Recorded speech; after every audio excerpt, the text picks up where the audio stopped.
محمد أبو تريكة خط أحمر، هكذا كان يظن الملايين من محبي قائد ما يسمى الشياطين الحمر أو الماجيكو كما تلقبه جماهير كرة القدم. لكن قرارا صدر أخيرا بالتحفظ على أموال نجم الكرة المصرية والأفريقية بدعوى الانتماء إلى جماعة الإخوان المسلمين.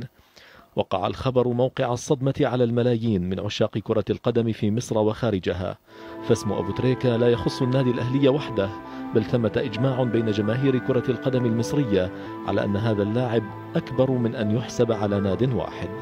فهو سبق له أن حصد مع ناديه أكبر عدد من البطولات المحلية والعربية والأفريقية، وهو يعتبر الهداف التاريخي لمباريات القمة المصرية بين الأهلي والزمالك، وكذلك هداف دوري أبطال أفريقيا، كما أنه أحد أعضاء نادي الفيفا المئوي برصيد 105 أهداف. في عام 2014 اختير أبو تريكة من قبل الفيفا ضمن أفضل لاعبي كأس العالم للأندية، وقبلها بعامين حظي بالتكريم كأفضل لاعب أفريقي. غير أن أهم ما حصده أبو تريكة في مسيرته الرياضية لم يكن بسبب مهارته الكروية فحسب، وإنما بسبب تفاعله مع القضايا الإنسانية داخل مصر وخارجها،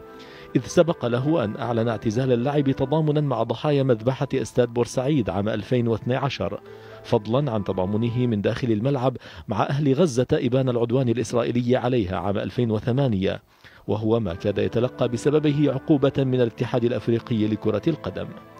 شهرة أبو تريكة وتغريده خارج السرب في عدد من القضايا جعلته في مرمى نيران إعلاميين مصريين داعمين للانقلاب العسكري. ابو تريكه انتوا عاملين له اعلانات في كل مكان، كل ما اشوف بدانا لا ابو تريكه هو ده القدوه، ده اللي شتم جيشنا، ده اللي رفض يسلم على وزير الدفاع، وكان وزير الدفاع هو اللي قتل ولادنا.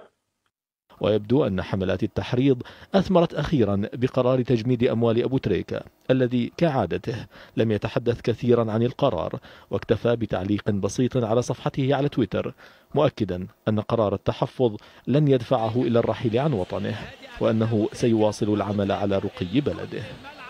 أما الملايين من عشاق أبو تريكة فكان رد فعلهم سريعا، حيث دشنوا هاشتاج على موقع تويتر حصل على المركز الأول خلال ساعات، وجاءت التعليقات كلها تؤكد أن من يصادر الأموال لا يمكنه مصادرة الحب الذي يكنه عشاق الساحرة المستديرة لأبو تريكة.